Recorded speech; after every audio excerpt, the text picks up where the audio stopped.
करेंगे। बाराबंकी में बाहुबली विधायक मुख्तार अंसारी की मुश्किलें कम होने का नाम नहीं ले रही हैं। चर्चित एम्बुलेंस कांड में अब तक कुल 7 अभियुक्तों की गिरफ्तारी हो चुकी है, जबकि मुख्तार अंसारी पहले से ही बांदा जेल में बंद है। और इस मुकदमे में पुलिस ने कई लोगों को नामजद करते हुए 7 आरोपियों के खिलाफ कोर्ट में चार्जशीट दाखिल कर दी थी। विवेचना के दौरान पकड़े गए आरोपियों के बयानों के आधार पर पुलिस इस मुकदमे में लगातार नए नाम जोड़ रही है। वहीं इसके अलावा बाराबंकी पुलिस की 3 टीमें अभी भी 2 आरोपियों की तलाश में जगह जगह दबिश दे रही हैं। बाराबंकी के पुलिस अधीक्षक यमुना प्रसाद ने बताया कि 2 अप्रैल 2021 को बाराबंकी की नगर कोतवाली में फर्जी डॉक्यूमेंट्स के आधार पर एम्बुलेंस के इस्तेमाल करने और अपने पास रखने के मामले में मुकदमा दर्ज किया गया था, जिसमें जनपद मऊ के श्याम संजीवनी अस्पताल एवं रिसर्च सेंटर की संचालिका और उनके साथी ने इस एम्बुलेंस को रजिस्टर्ड कराया था। इस केस में सबसे पहले इनकी ही गिरफ्तारी की गई।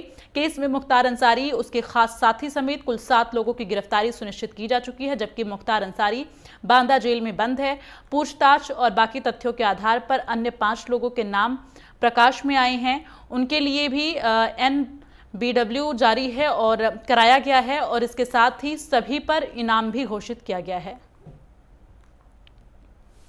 दिनांक 2 अप्रैल 21 को थाना कोतवाली नगर बाराबंकी में फर्जी डॉक्यूमेंट के आधार पर एम्बुलेंस प्रयोग करने, उसको अपने पोजीशन में रखने के लिए एक मुकदमा दर्ज किया गया था।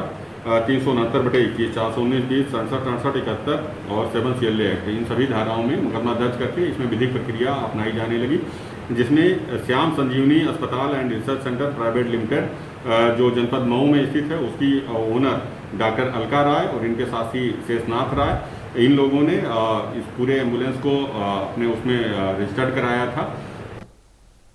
अंबिकापुर जिला अस्पताल, जो कि पूरे संभाग का एकमात्र सबसे बड़ा अस्पताल है, जहां दूर दराज से लोग इलाज के लिए आते हैं, जहां अस्पताल के सोनोग्राफी विभाग में सोनोग्राफी कराने आए मरीजों के साथ जो है यहां पर किस तरीके का व्यवहार किया जा रहा है, ये हम आपको आगे बताएंगे। विभाग के लापरवाह गैर जिम्मेदार कर्मचारी तारीख पर तारीख और फिर या कोई बहाना बनाकर मरीज को वापस कर दे रहे हैं और इसके साथ ही मरीज के साथ दुर्व्यवहार भी किया जा रहा है, ऐसा मामला सामने आया है। आपको बता दें, दूर से आई एक महिला मरीज को विभाग के कर्मचारी 8 दिन से तारीख पर तारीख दे रहे हैं।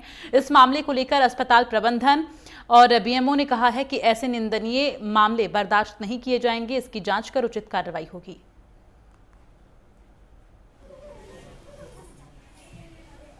जी, मेरा नाम वीरेंद्र पटेल है और मैं वाड़फ नगर से आया हूँ। मैं यहाँ पे 3 दिन से कंटिन्यू आ रहा हूँ सोनोग्राफी करवाने के लिए और मुझे कंटिन्यू लगातार 3 दिन से घुमाया जा रहा है।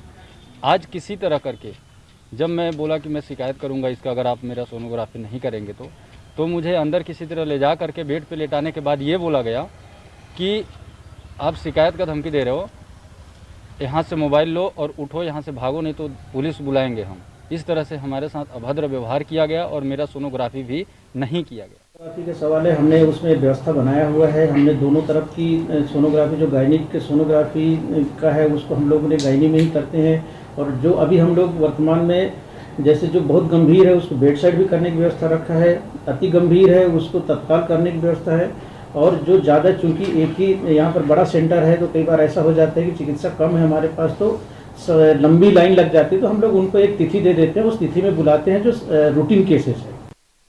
हरियाणा के अंबाला में पुलिस ने ऐसे गिरोह के 2 सदस्यों को धर दबोचा है जो लोगों को रुपए 2 गुने और 3 गुना करने का लालच देकर ठगी का शिकार बनाते थे। दरअसल गुप्त सूचना के आधार पर नाकेबंदी कर पुलिस ने 2 ठगों को नोटों की लगभग 55 गड्डियों के साथ गिरफ्तार किया। आपको बता दें कि इन गड्डियों में ठग सिर्फ ऊपर और नीचे असली नोट रखते थे और बीच में प्लास्टिक के नोट का कागज यहां पर लगाते थे और फिलहाल पुलिस इन्हें कोर्ट में पेश कर रिमांड पर लेने वाली है।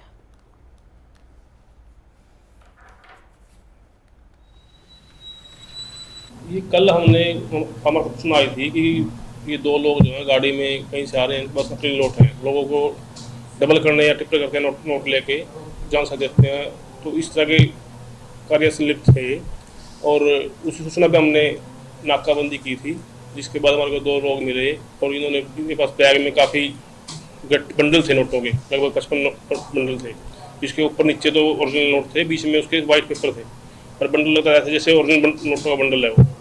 तो लोगों कहते हैं भी हम डबल देंगे आपको या ट्रिपल देंगे, और जहाँ से लोग आते थे उनसे पैसे लेके उनको डबल या ट्रिपल देते थे लोग। झारखंड के बोकारो जिले में आरपीएफ पुलिस ने चक्रधरपुर से विजयवाड़ा काम कराने के नाम पर ले जा रही 3 नाबालिग समेत 15 लड़कियों को बोकारो रेलवे स्टेशन पर रेस्क्यू किया गया और रेस्क्यू की गई लड़कियों के साथ चक्रधरपुर का एक युवक भी है जो काम करने इनके साथ जा रहा था। इन सभी को ले जाने वाले पुरुलिया के एक युवक भी आपको बता दें वो भी पकड़ा गया है, जिससे आरपीएफ पूछताछ कर रही है। जानकारी के मुताबिक इन सभी लड़कियों को चक्रधरपुर से 2 दिन पहले निजी वाहन से पहले पुरुलिया लाया गया, उसके बाद 1 दिन वहां रखने के बाद आज बोकारो रेलवे स्टेशन से सभी को विजयवाड़ा ले जाने की तैयारी थी और इसी दौरान आरपीएफ को इन सभी लड़कियों पर संदेह हुआ, जिसके बाद से डिटेन किया गया। इनका पूछताछ में आरोपी ने बताया कि सभी लड़कियों को उसके परिवार वालों की सहमति से विजयवाड़ा ले जाया जा रहा था। ऑन ड्यूटी आरपीएफ थे, ठीक है, और जीआरपी हैं। उन लोग इतने समूह में लड़कियों को, बहुत सारी लड़की देख के भी लगा कि नाबालिग हैं और संदेह हुआ कि ये लोग किसी गलत हाथ में तो नहीं पड़ी। ऐसी लोगों से जब पूछा गया तो लोग सही रीति से नहीं बता पाई कि कहाँ जा रहा है, किसके साथ जा रहा है। इवन जिस लड़का के साथ वो जा रहा है उसका नाम भी नहीं बता पाया। इसी संदेह में हमारे जो आरपीएफ और जीआरपी स्टाफ हैं, इन लोगों को यहाँ पर रोक के छानबीन करने की कोशिश की गई। भिंड जिले के यदुनाथ नगर में मुखबिर की सूचना पर महिला डेस्क की डीएसपी पूनम थापा ने बड़ी कार्रवाई की है। डीएसपी ने एक आरोपी महिला को गिरफ्तार किया है और डीएसपी पूनम थापा ने महिला के घर की तलाशी ली, जिसके बाद उसके कब्जे से एक पिस्टल और आपको बता दें 14 इंसास के जिंदा राउंड बरामद हुए हैं। इसके अलावा शराब की बोतलें, प्रेस के कई कार्ड और कई सरकारी दफ्तरों की शीलें भी बरामद हुई हैं। डीएसपी पूनम थापा ने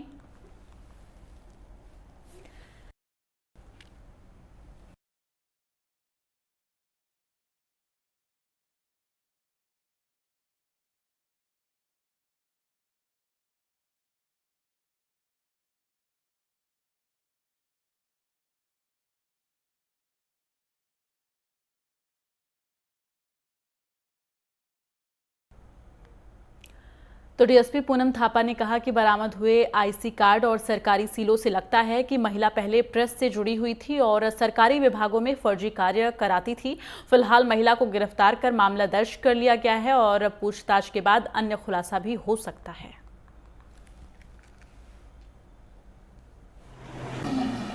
आज हमें मुखबिर की लिखित सूचना मिली थी, जिसकी तस्दीक के लिए हम लोग यदुनाथ नगर गए थे। उसने बताया था कि यदुनाथ नगर की एक महिला है जिसका नाम कुसुम भदौरिया है और वो कुछ अवैध हथियारों का व्यापार करती है, बेचती है। उसके पास कुछ एम्युनिशन भी मिलेंगे, तो उसकी तस्दीक के लिए हम लोग उसके घर गए, तो उसकी तलाशी ली हमने। तो एक पिस्टल और 14 करीबन 1 दर्जन जिंदा कारतूस जो कि 5.56 इंसास के कारतूस हैं वो बरामद हुए। साथ ही साथ कुछ आईडी कार्ड्स वहाँ से बरामद हुए। तो ऐसा मुझे लग रहा है कि लड़की पत्रकारिता से जुड़ी हुई है और बहुत साल पहले जब हमने तस्दीक करी तो उसने बताया भी कि मैं बहुत साल पहले पत्रकारिता का काम करती थी।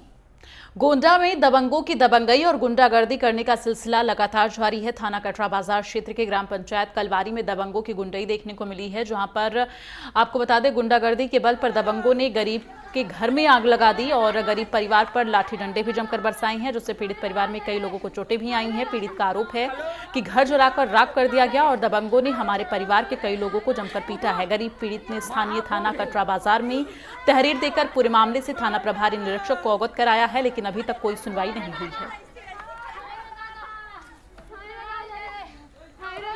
पूरा मामला यह है कि हमारे भाई कलवारी में रहते हैं और आए दिन पे यह रामराज का परिवार जो है, इनके पुत्र अयोध्या प्रसाद के पुत्र राम बहाल साजू, ये लोग आए दिन पे मारा करते हैं हमारे भाई को, चढ़ाई किया करते हैं। 1/2 के हिस्सेदार हैं, जबकि 1/2 का ये हिस्सा ले चुके हैं सर।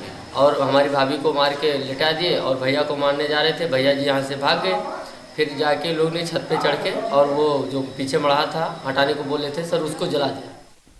गोरखपुर के राजघाट थाना क्षेत्र के राप्ती नदी गायत्री मंदिर के पास एक युवक का शव मिला, जिसके बाद से इलाके में सनसनी फैल गई और शव को देखते ही ईंट से कुचलकर हत्या की आशंका जताई जा रही है। सूचना मिलते ही मौके पर पहुंची पुलिस और सीओ समेत भारी संख्या में पुलिस बल पहुंची और जिसके बाद से मामले की जांच की जा रही है। साथ ही आसपास में जो सीसीटीवी लगे हुए हैं उनके फुटेज खंगाले जा रहे हैं। घटना के संबंध में एसपी सिटी ने बताया कि प्रथम दृष्टया लग रहा है ईंट से कुचलकर युवक की हत्या की गई है। शव को पोस्टमार्टम के लिए भेजा गया है, आगे विधिक कार्रवाई की जा रही है।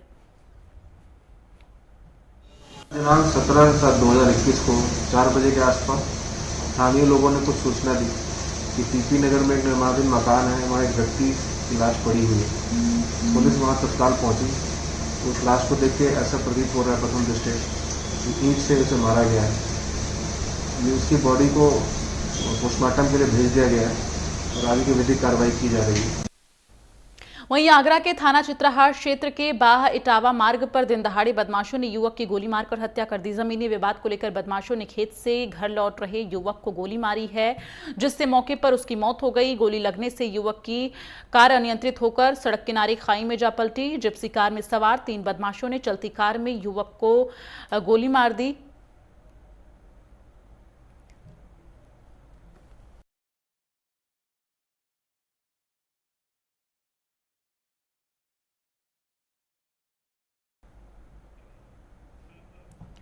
फिलहाल इस पूरे मामले की सूचना पुलिस को दे दी गई है। मौके पर पहुंची पुलिस ने घटना को संज्ञान में लेते हुए मामले की छानबीन शुरू कर दी है। वहीं गोली मारकर भाग रहे बदमाशों को कस्बा बाह में घेराबंदी कर गिरफ्तार भी कर लिया गया है।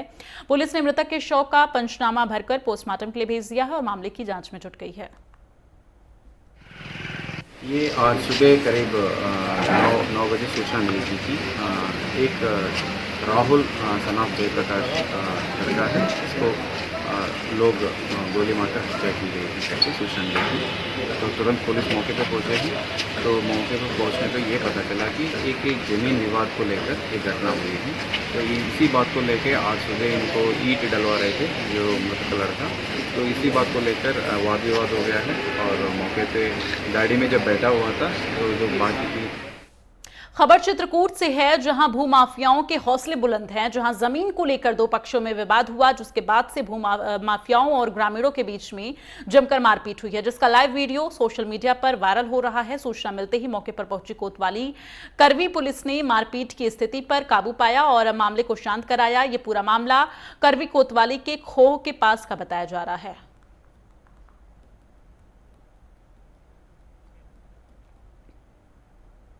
इटावा में नीम के पेड़ पर एक युवक और युवती का शव लटका हुआ मिला। शव के मिलते ही आपको बता दें, सूचना मिलते ही हड़कंप मच गया इलाके में और आसपास के लोगों का मानना है कि युवक युवती के बीच प्रेम संबंध था। दोनों के प्रेम संबंधों को सार्वजनिक रूप न देने से पेड़ से लटक कर आत्महत्या इन्होंने की है। मौके पर पहुंचे पुलिस अधिकारियों ने शव को कब्जे में लेकर पोस्टमार्टम के लिए भेजा और मामले की जांच में जुट गई है। पूरा मामला थाना बड़पुरा क्षेत्र के ग्राम गढ़िया गुलाब का है।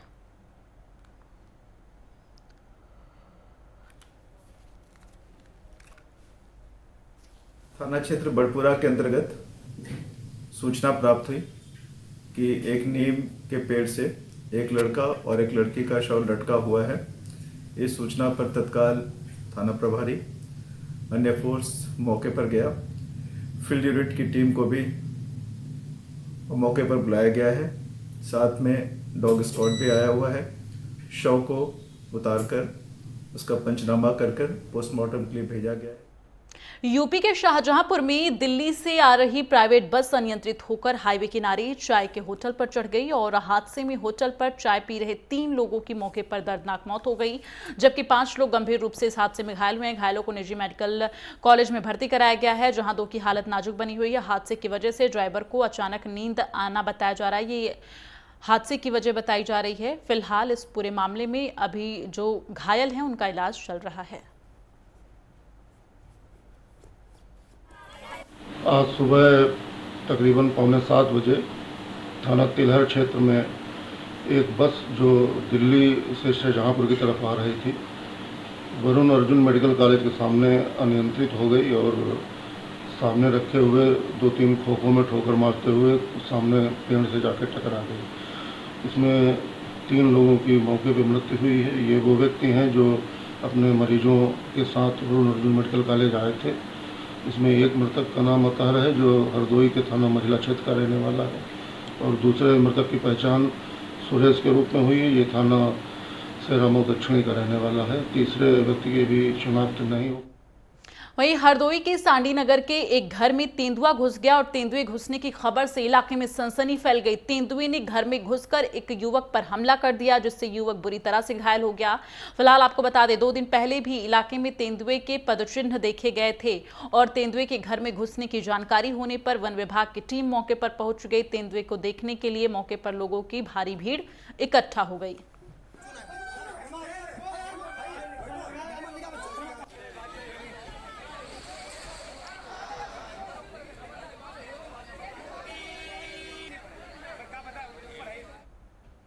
कासगंज के ढोलना थाना क्षेत्र के छदामी इंटर कॉलेज के पास 11 वर्षीय बच्चे का शव मिलने से सूचना मिलते ही हड़कंप मच गया पूरे इलाके में। आपको बता दें कि 3 दिन से ये बच्चा लापता था, जिसके बाद परिजनों ने थाने में गुमशुदगी की रिपोर्ट दर्ज कराई थी। शव मिलने के बाद से परिजनों में कोहराम मच गया। परिजनों ने अज्ञात लोगों पर हत्या कर शव फेंकने की आशंका जताई है।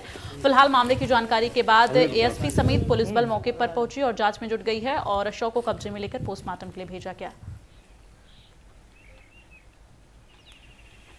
ये कस्बा बिलराम में सानू पुत्र मुन्ने खां सानू पुत्र मुन्ने खां जो है, ये परसों से जो है रात को इनके 10 बजे लापता होने की सूचना हुई थी, जिसमें कल जो है परिजनों ने थाने पर अभियोग पंजीकृत कराया था और आज प्रातः जो है इस बच्चे की डेड बॉडी यहाँ प्राप्त हुई है। इसमें जो बाकी चीज़ें हैं अनावरण किया जाएगा और संबंधित लोगों के खिलाफ कार्रवाई की जाएगी। नूंह के फिरोजपुर झिरका शहर से तिजारा जाने वाले मार्ग पर पेड़ से लटके हुए शव की सूचना मिलते ही शहर समेत आसपास के गांव में हड़कंप मच गया। मामले की गंभीरता को देखते हुए पुलिस उप अधीक्षक चंद्रपाल सिंह अपनी पुलिस टीम के साथ मौके पर पहुंचे और घटनास्थल की गहराई से जांच कर शव को कब्जे में लेकर पोस्टमार्टम के लिए भेजा गया। वहीं शव की पहचान के लिए जिला अस्पताल मोर्शी हाउस में रखवा दिया गया है। शव पहचान के लिए 72 घंटे मोर्शी में रखवाया गया है और फिरोजपुर झिरका क्षेत्र में एक सप्ताह में अज्ञात शव मिलने की ये दूसरी बड़ी घटना है। इससे पहले दोहा के कोलगांव सड़क पर अज्ञात शव मिल चुका है, जिसकी पहचान जिला अस्पताल के मोर्चरी हाउस में अभी तक नहीं हो पाई है। पुलिस के लिए मृतकों की पहचान करना और हत्या के कारणों और हत्यारों तक पहुंचना किसी चुनौती से कम नहीं है। पुलिस ने बताया कि शव को कब्जे में लेकर अज्ञात हत्या का मुकदमा दर्ज किया गया है। 3 तारीख को बोल डालने के बाद उसके बाद उसका पोस्टमार्टम कर दिया गया, जो 5 बजे तक सुबह तक घात कर दी गई है। पूरी 15 तारीख की बॉडी है, उसकी शिनाख्त के लिए पुलिस के द्वारा जो कार्रवाई की गई है वो पुलिस वाले ही बता पाएंगे। बॉडी वो रखी हुई है शिनाख्त के लिए और उसका कल पोस्टमार्टम किया जाएगा। उसके बाद वो पुलिस को हवाले कर दी जाएगी। और कोई अगर आता है, आना चाहे या फिर जिसका भी मिसिंग वो है। देवास में मां समेत 3 बच्चियों के लापता होने के मामले में पुलिस को बड़ी सफलता हाथ लगी। राजस्थान के चित्तौड़गढ़ के निबाहेड़ा से मां और 3 बच्चियों को ढूंढ लिया गया है और आपको बता दें कि मां समेत 3 बच्चियां 15 दिनों से लापता थीं। महिला और तीनों बच्चियां रिश्तेदार के साथ मायके जाने के लिए घर से निकली थी, लेकिन मायके नहीं पहुंची। वहीं पत्नी और बच्चियों के लापता होने पर पति ने थाने में मामला दर्ज कराया, जिसके बाद राजस्थान पुलिस की मदद से सभी को ढूंढ लिया गया है। और इस मामले में एसपी डॉक्टर शिवदयाल सिंह ने बताया कि जैसा कि विदित है, प्रकरण में महिला अपनी 3 बच्चियों के साथ कहीं चली गई थी, जिसकी गुमशुदगी की रिपोर्ट दर्ज करवाई गई थी। अब मां समेत तीनों बच्चियों को ढूंढ लिया गया है।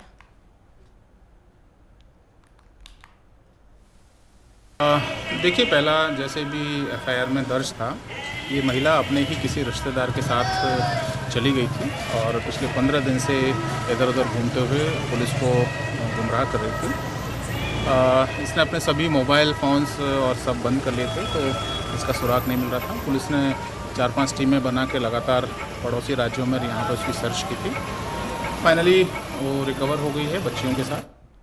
बहराइच के कतरनिया घाट सेंचुरी क्षेत्र में सालों से चल रहे शराब की दुकानों को वन विभाग ने जंगल क्षेत्र से हटाने का नोटिस जारी किया है। कतरनिया घाट सेंचुरी के अंदर प्रतिबंधित क्षेत्र में कई शराब की लाइसेंसी दुकानों के गैर कानूनी तरीके से चलने की जानकारी होते ही डीएफओ ने आबकारी विभाग को नोटिस जारी किया है। डीएफओ ने कतरनिया जंगल से लगे वाइल्ड लाइफ क्षेत्र में चल रहे गैर कानूनी शराब की दुकानों को तत्काल हटाने का निर्देश दिया है, जिस पर जिले का आबकारी विभाग सक्रिय हो गया है। और जिला आबकारी अधिकारी ने बताया कि जंगल क्षेत्र में देशी अंग्रेजी शराब की 3 दुकानों को चिन्हित कर हटाने के निर्देश विभाग ने पत्राचार किया है और जिसको लेकर संज्ञान में दुकानों के अनुज्ञापियों को नोटिस जारी किया गया है।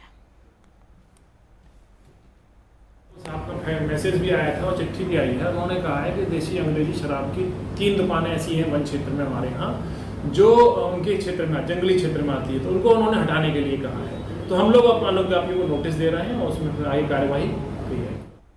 वहीं बहराइच का आबकारी विभाग ड्रोन कैमरों का इस्तेमाल कर शराब माफियाओं पर शिकंजा कसने का काम करने जा रहा है। जिलाधिकारी के निर्देश पर आबकारी विभाग ने ड्रोन कैमरों से लैस होकर अवैध शराब के कारोबारियों के ठिकानों पर छापेमारी का पूरा माइक्रो प्लान बनाया है। और आपको बता दें कि सीमावर्ती जिला बहराइच घाघरा और सरयू नदी के साथ कतरनिया घाट वाइल्ड लाइफ क्षेत्र घने जंगलों से घिरा हुआ इलाका है, जहां नदियों के किनारे और जंगल क्षेत्र में बड़े पैमाने पर अवैध शराब बनाने का गोरख धंधा किया जाता है। ऐसे इलाके में आबकारी विभाग ने ड्रोन कैमरों से शराब माफियाओं के अड्डों पर छापेमारी करने का खाका तैयार किया है और इसके लिए आबकारी विभाग की टीम के साथ ही इलाके की पुलिस और एसएसबी की टीम संयुक्त रूप से ऑपरेशन ड्रोन के जरिए अवैध शराब के कारोबारियों के अड्डे पर मिशन छापेमारी अभियान चलाएगी।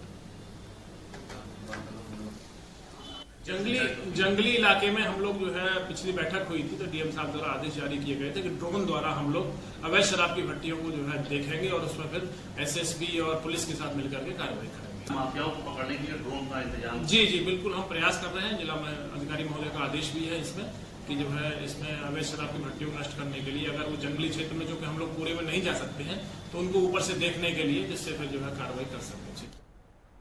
मधुबनी जिले के जयनगर भारत नेपाल के बीच ट्रेन के परिचालन के लिए स्पीडी ट्रायल किया जा रहा है। ट्रेन का परिचालन लगभग 7 वर्षों से बंद था। पीछे छोटी लाइन की ट्रेन इस पर चला करती थी। 7 साल के बाद अब बड़ी रेल लाइन पर रेलगाड़ी दौड़ाने के लिए यहां पर स्पीडी ट्रायल किया गया और जिसके लिए डीआरएम समस्तीपुर ने स्वयं इसका निरीक्षण किया है और अगले इंस्पेक्शन के बाद इस रेल लाइन पर परिचालन किया जाएगा।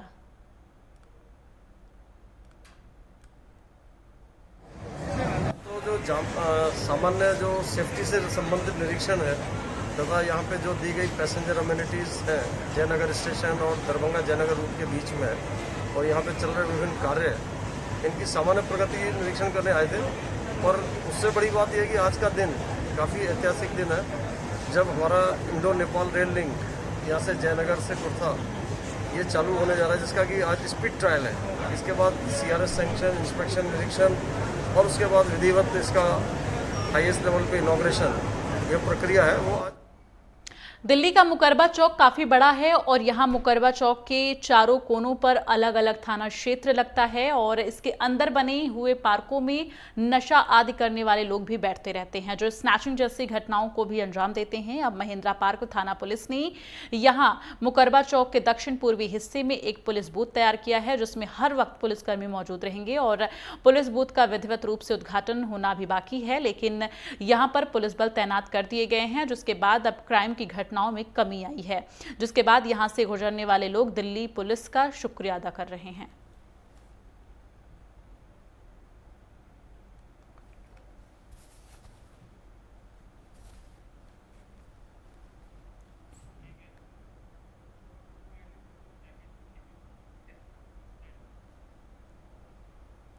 तो पुलिस की तरफ से ये सराहनीय काम किया गया है क्योंकि लगातार आपको बता दें मुकरबा चौक के पास कई ऐसी घटनाएं सामने आ चुकी हैं चैन स्नैचिंग की और लगातार इसकी शिकायतें मिल रही थी, जिसके बाद से पुलिस ने ये तोड़ निकाला है और ऐसे में एक थाने का उद्घाटन वहां पर किया गया है जहां पर हमेशा एक पुलिस बल की तैनाती की जाएगी और अभी हालांकि उस थाने का उद्घाटन किया नहीं गया है लेकिन अभी से ही वहां पर पुलिसकर्मी तैनात रहते हैं। और चलिए बुलेटिन में आगे बढ़ते हुए बात करेंगे उत्तराखंड के उधम सिंह नगर जनपद में रहने वाले पैरा बैडमिंटन खिलाड़ी मनोज सरकार उत्तराखंड से टोक्यो ओलंपिक में प्रतिभाग करने जाएंगे। मनोज इस खेल में शामिल होने वाले राज्य के पहले खिलाड़ी बन गए हैं। टोक्यो ओलंपिक में मनोज सरकार आपको बता दें कि पैरा बैडमिंटन की SL3 एकल कैटेगरी में खोलेंगे।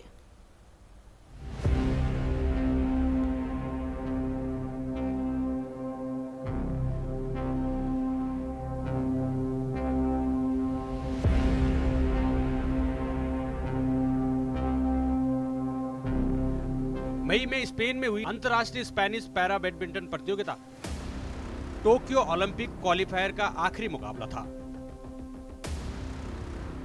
लेकिन कोरोना संक्रमण के चलते भारतीय पैरा बैडमिंटन टीम इसमें हिस्सा नहीं ले पाई थी। अब टोक्यो में 1 सितंबर से 5 सितंबर तक आयोजित होने वाली पैरा बैडमिंटन प्रतियोगिता में उत्तराखंड की तरफ से रुद्रपुर के मनोज सरकार हिस्सा लेंगे। हालांकि शुरू से ही उधम सिंह नगर जिले के रुद्रपुर की बंगाली कॉलोनी के रहने वाले मनोज सरकार टोक्यो ओलंपिक क्वालिफाइंग की रेस में थे। आपको बता दें कि अर्जुन अवार्डी मनोज सरकार शुरू से ही वर्ल्ड और ओलंपिक में तीसरी रैंक पर चल रहे थे। ऐसे में तय था कि अगर वो स्पेनिश पैरा बैडमिंटन प्रतियोगिता में हिस्सा नहीं भी ले पाए तब भी वो ओलंपिक के लिए क्वालिफाई कर लेंगे।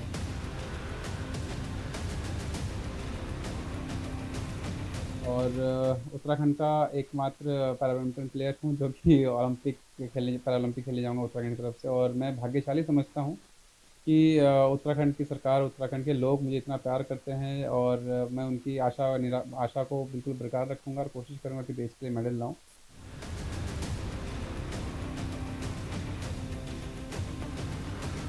टोक्यो ओलंपिक की रेस में पास होने के लिए मनोज सरकार ने 10 अंतर्राष्ट्रीय प्रतियोगिताओं में 7 स्वर्ण, 4 रजत और 8 कांस्य पदक अर्जित किए हैं।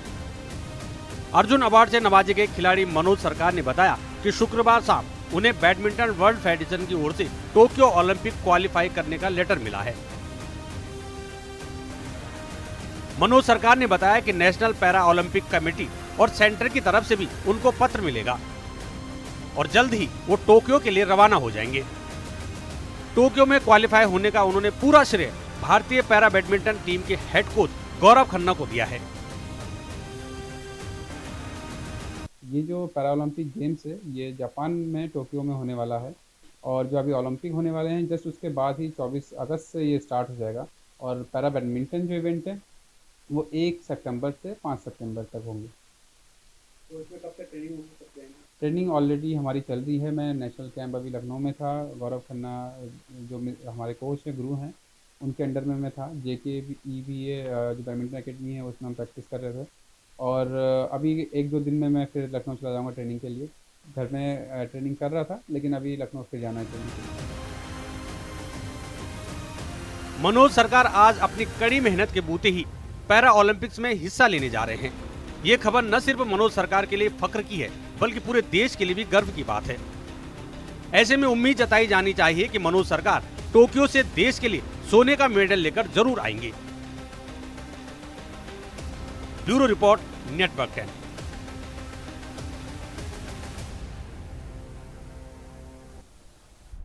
हरियाणा में पंचायतों का कार्यकाल पूरा हो चुका है और जिसके बाद अब दावेदारी करने वाले प्रत्याशी चुनाव में अपनी दावेदारी ठोकने के लिए तैयार हो चुके हैं। लोगों ने समर्थन देना भी शुरू कर दिया है। इसी के चलते आज गुरुग्राम के सांचोली गांव में पहुंचे, जहां पर जिला पार्षद वार्ड नंबर 1 के लिए लोगों ने समर्थन देने की शुरुआत कर दी है। और इसी के चलते हमारी संवाददाता मौके पर पहुंची और उन्होंने देखा कि इस बार जिला पार्षद वार्ड नंबर 1 में किसकी यहां पर हवा तेज है।